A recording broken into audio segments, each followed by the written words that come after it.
Thanks, Lawrence. So we just want to close our presentation this morning by giving some ideas of what you can do from this report.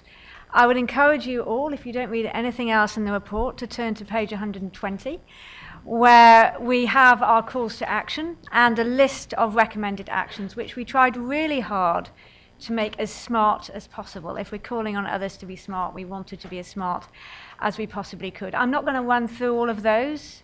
Rather, I'm going to give one example, one action that the groups in this room could take, what you can do in the next couple of years to further your commitment to addressing malnutrition in all its forms. So these are selective actions, but please do read all the others.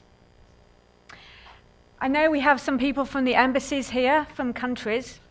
Please look at this. If you don't want to take the whole big report, it's in the 12-pager. Lawrence presented this already. If you don't understand it, come back to us, and we will formulate it in a way that the offices of your presidents and prime ministers can understand, and show them where your countries are off course and where they are on course. Congratulate for the on course, and then convene stakeholders, discuss what you're going to do to get yourselves back on course. And come to Rio in next year, August 2016, and report to us what you have found from that progress, from that process. And as part of that, we also make a strong recommendation that all countries should have national nutrition targets. So if you're in governments, that's obviously an action for government. But there's a specific action for governments that we'd particularly like to highlight. And we found that the data on severe acute malnutrition, what is actually being done on severe acute malnutrition, is pretty awful. There's a World Humanitarian Summit next year. Please set governments to set coverage targets for interventions and come and report those at that summit.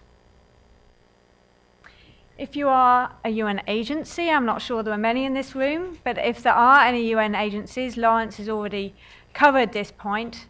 We have a situation with business, as Lawrence pointed out, which is a very divided situation. We believe that the UN agencies should step up to the plate after completing, hopefully in the next few months, their own process of engaging with what they call non-state actors, including business, and establish this time-bound commission which Lawrence referred to. If you are some kind of entity, some kind of research group, some kind of body engaged and you care about food systems, so that's the institute we are in at this very moment and some of their research programs of the broader CGIAR system.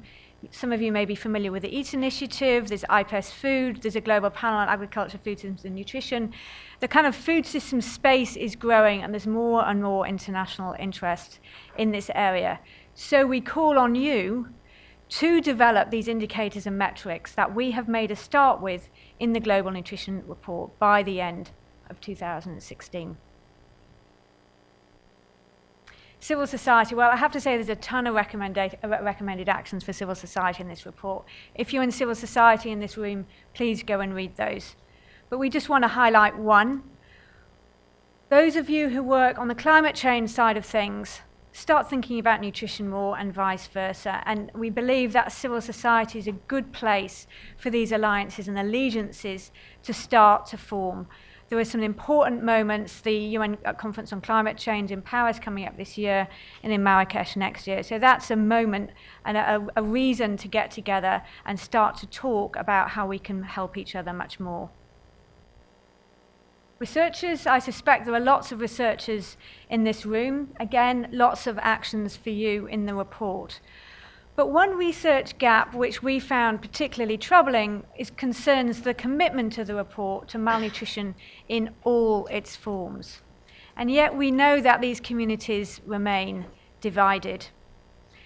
And we realize through looking at the policies and programs and looking at the data that there isn't a coherent list of actions which are known to work, or at least potentially can work, to address the different aspects of undernutrition. So we just feel that these types of actions, such as exclusive breastfeeding or targeted subsidies for consuming nutritious foods or dietary counselling for pregnant women, that talks about all forms of malnutrition, that there's a need for researchers to work in engagement with others to bring these actions together from a research and evidence-based perspective and to publish them.